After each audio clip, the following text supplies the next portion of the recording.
Hey guys, Ron Davis here. What's happening? Just wanted to talk a little bit about traffic today. Some things that's on my mind. Just some things I've learned over the years, and some new ways that people are doing stuff. Um, Today we went to Walmart. So my buddy Nehemiah Davis, props to Nehemiah, respect. He organized this entrepreneur visit or a gathering where we all showed up at Walmart and bought toys for kids. So he had a list of things that we wanted to buy, and we each had to spend at least $1,000. Most of us spent closer to 2,000.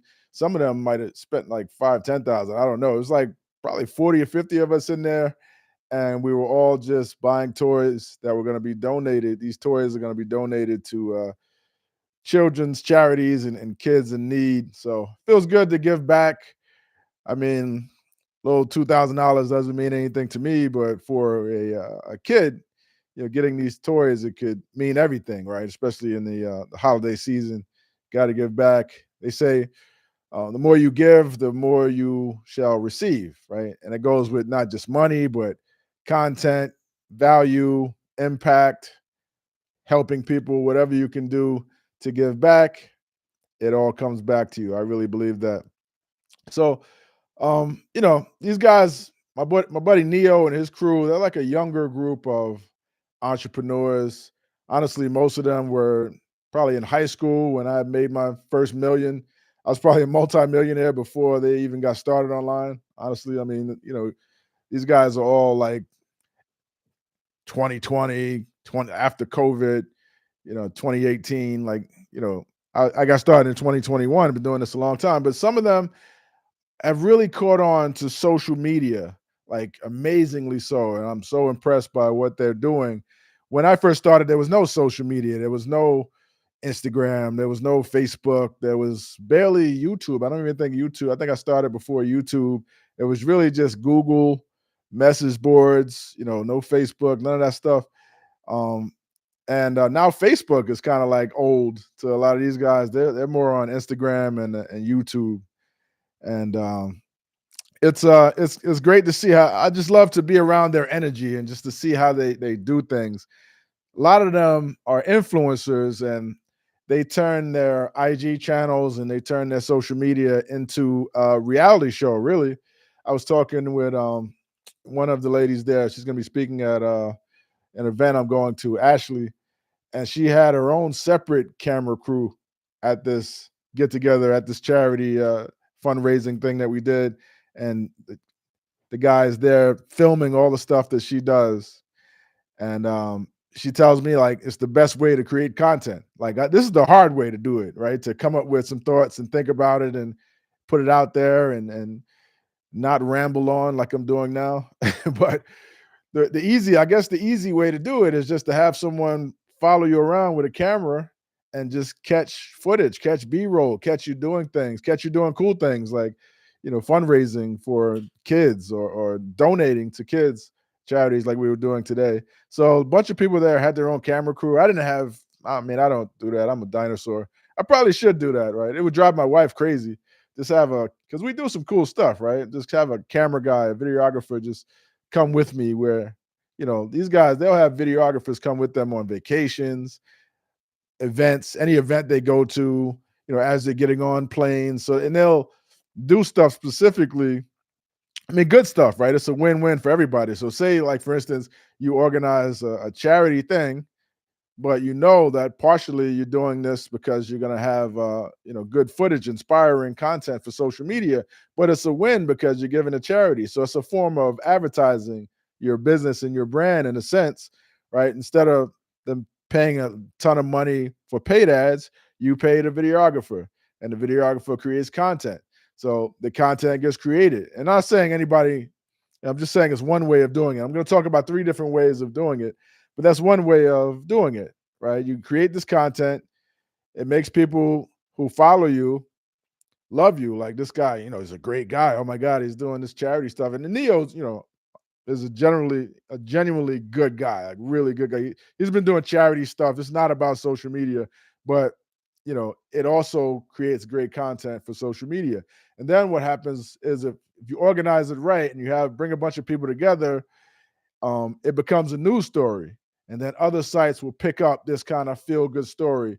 Black entrepreneurs go to Walmart in Atlanta to buy $100,000 worth of toys for kids or whatever it turned out to be.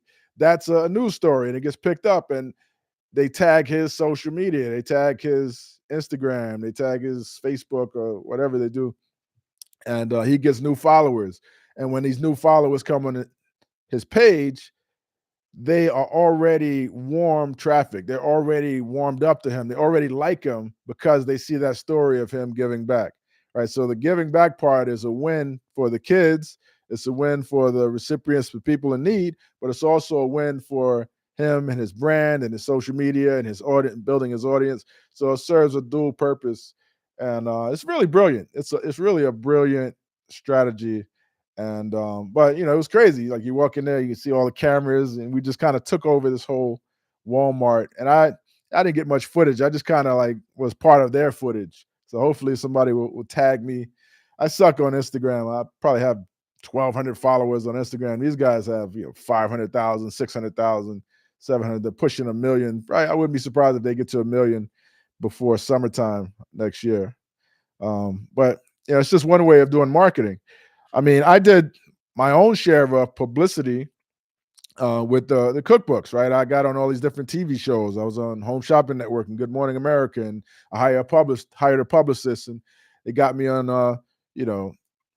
ABC and NBC and all these different channels. And Home Shopping Network, I did a presentation recently. Home Shopping Network gets 96 million views of their 96 million households, 96 million views, 96 million viewers watch Home Shopping Network. I was on there 4 times. So, I could easily say I've gotten hundreds of millions of views from that. Wendy Williams show got millions of views. Good Morning America got millions. So, I don't know how many views I've gotten. I might have gotten a billion views. Who knows how many people have seen me, right? But in this game, it's funny because outside of I've been at places, like random places in the mall or something, and somebody recognizes me, like after years of not getting any TV, after years of not really selling cookbooks anymore. I still get people that recognize me, but it's rare. Nobody really knows me. I go out in public, I'm just another guy, right? But when I go to industry events, people recognize me. So it's like, it feels good though. Like, go where you're celebrated. That's what my buddy Matt Basek always says. Go where you're celebrated. But let me give you the 3 ways to get traffic. In my experience, 3 ways is either you can buy it, you can borrow it, or you can earn it. Buy it, borrow, earn it. Every way pretty much comes down to those 3 things. Buying it, obviously, paid traffic. You can get paid traffic anywhere, right? You can get pretty much any site: Facebook, Instagram, Twitter, Bing, YouTube, Google. Like, every site has an opportunity for you to advertise. And then you have like little niche sites like Writers Digest. Writers Digest is a site where they specialize in helping people become better writers. You can advertise in their email publication. It's Archamax. Back in the days, it's an old school one. There's Flatiron Media. I used to advertise with them. There is solo ads. There's no limit of solo ad sources you can use. Traffic for Me and Udemy and Udemy. People are, as part of my apps program, I have a whole list of them. I actually just posted a new one I'm testing out in the group. So if you're in the apps program, check that out in the group. But the main thing with paid traffic is you have to make the numbers work. So you start out with a small test, right? And then you gradually build up to become profitable. So you can't really expect. That's why you start off with a small test, right? You don't really expect to make $1 million on your first little. Some people spend $100 and expect to make like $10,000 back. If you make anything on the first little test or the first couple tests, then you're doing great because you're onto something. Then you can start spending more, and it becomes a game of, once you get it to be profitable, right? And it requires not just the initial sale of the product, not just the initial offer, but also follow up. Follow up. Sometimes it takes 10 to 12 follow ups before people will buy. Some people will buy right away, but with non-discretionary items that are higher priced, sometimes it takes a little bit more time. You have to have some patience. But the beauty of it is once you have it dialed in, if you're making $1.50 for every dollar you spend, right? How many dollars are you willing to spend? Right? You're making back your money plus 50% every time. Or if you're doubling your money, even better. Right? Even if you're making $1.25 back for every dollar you spend, it's like putting money in and taking money out. Right. So if I told you here's a slot machine right there, every time you put a dollar in that slot machine, it's going to spit back $1.25. How many dollars you're going to put in that slot machine? Right, you're going to make your money back, boom, and a profit each time. So you spend more and more and more. So that's the paid ad game. It comes down to a lot of tracking your results, finding the good ad combinations, ad traffic source, ad message, offer, you know, hook, and offer, call to action. So it's just about testing different things and seeing what works and just trying out. And a lot of people start out as affiliates as well, trying out other people's offers. Back in the days, we used to start out as affiliates promoting offers, and then if something really popped, we would create our own offer, a similar offer, and put our own spin on it because we know that's a hot market. So that's one way to think about it. Affiliate marketing is kind of like a gateway drug to bigger things. There's some people that do it professionally, that's all they do. But there's other people that start out in affiliate marketing and then start creating their own products or their own services after a while, or use the affiliate marketing, other people's products, to build their email list, right? Build your own audience. And then once you build your own audience, you bond with that audience, you give them value, and you could use AI, chat GPT, or all these different sources to come up with content to bond with that audience. But the main thing is you want to be consistent and make that audience yours. So if you're running solo ads, you want to make those subscribers that join your list, make them your subscribers. Show them why they should open your emails. Let them get to know you as a person, as an entrepreneur, as on your own journey of trying to achieve what they want to achieve. So these are things to think about when it comes to paid traffic. So you could buy it, borrow it, or earn it, right? Borrow it. So I just gave the example of borrowing it, right? Borrowing it is like someone else has the traffic, you borrow their traffic. If you have a product and you have an affiliate program and you can get other sites to promote your product, give them a commission, that's borrowing their traffic, and then you only pay them after the sale is made. So I think everybody, if you have a product, you should have an affiliate program because it's just wide open. People are always looking for products to promote. The other way to borrow it is to do guest interviews, be a guest on other people's podcasts, other people's YouTube channels. Um, you could create content and give the content to other people to repurpose that content, to use that content on their sites with a link back or credit back to you. Or like with social media, you can, publicity is a form of borrowed content, right? So what we did today with the Walmart thing, take that story and shop it around to different publications and say, hey, here's what happened today. We made history. We generated so much money for these kids, and we bought so much toys for these kids, and all these entrepreneurs came together. Do you want to run this story? And then they'll run the story, and that's another form of borrowed traffic. So borrowed traffic often requires you to get a little bit more creative. I mean, you know, posting on other people's platforms is generally borrowed traffic. Or the other way is to earn it. Earn it is to create content. So you know that if you create content on YouTube consistently, you're going to get traffic, right? You're earning that traffic. That's like a combination of earning it and borrowing it, but you're really just earning it because you're putting in the work to get that traffic, right? Creating content, and it could be creating shorts. It could be, creating YouTube shorts. It could be making posts on Facebook. It could be, starting a Facebook group and then reaching out to people, inviting them to join your group. And then over time, you have this big group and then posting content in the group that makes them want to share it. So that's another form of borrowed content, right? Viral content, posting content that makes them want to share it on their page. And a lot of times these days, people are using outrage, right? Anything that's outrageous, make a, like, find anything outrageous online, make a short video about it or make a post about it. And I guarantee people will share this. Like, can you believe this happened? And that gets you new followers. So um, those are the ways to get traffic. Buy it, borrow it, earn it. And my favorite is to borrow it in terms of other people promoting products, and also to buy it.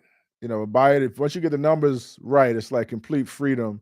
If you know that, you can just spend money whenever you want or whenever you need to, or consistently, and you consistently getting money back. You don't need to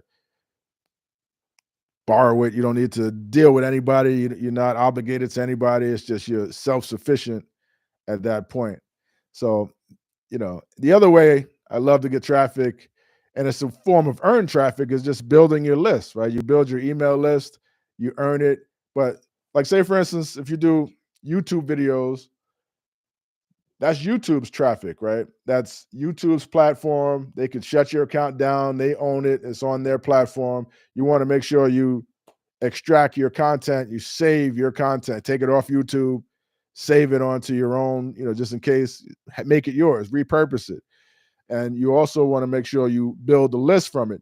Anytime you can build a list, that's really the main asset that we have, is that list. Um, Either some people focus on buyers lists, building a list of buyers. Some people focus on building a list of just regular subscribers, just giving away free stuff. Obviously, you could build more subscribers if you're giving away free stuff, but if you're giving away if you're selling paid stuff and people are buying it, and you're building a buyers list, you get um, a higher quality. So give me, 10,000 buyers, and that will beat a list of 100,000 freebie seekers any day. But within those 100,000 freebie seekers, you're going to have some buyers as well. So both lists have value, but the buyers list always is more valuable. One thing people do as an affiliate too, if you're promoting, like, say you're promoting a product that's on Thrivecart as an affiliate, in the background of Thrivecart, they'll give you the list of the buyers that purchased that affiliate, that product that you were promoting. Even if it's not your product, but you still get that list of buyers. And you can take that list of buyers and put them on a separate email list of just buyers, and treat those folks, these are my buyers. Like, buyers make the best buyers. So in Thrivecart, if you go to as an affiliate, you go to products, and there's like a little hidden area within products called transactions. So you click into the product name, and then you click product, and then you'll see the transactions tab, and the transactions tab lets you go back and you can view all time, and it'll give you the name and the email address. Even like a lot of, like, I was talking to Igor, he didn't know this. Like, a lot of sophisticated marketers don't even know this about Thrivecart. But if you're promoting stuff on Thrivecart, it gives you the customer list. So it's just some of the things that's off the top of my head. This was all just unrehearsed. Hopefully, I gave you guys some value. Uh, Good news for my members of my apps program. We're working with a new company that's going to do our onboarding, and we're working with some coaching services that's going to do some coaching for us. So we're going to be reaching out to people, getting them properly onboarded, and doing some initial coaching sessions as well. So look out for that. I appreciate you guys watching this, and hopefully, as I said, you walk away with something that you can use. Thank you. Talk to you next time. Take care.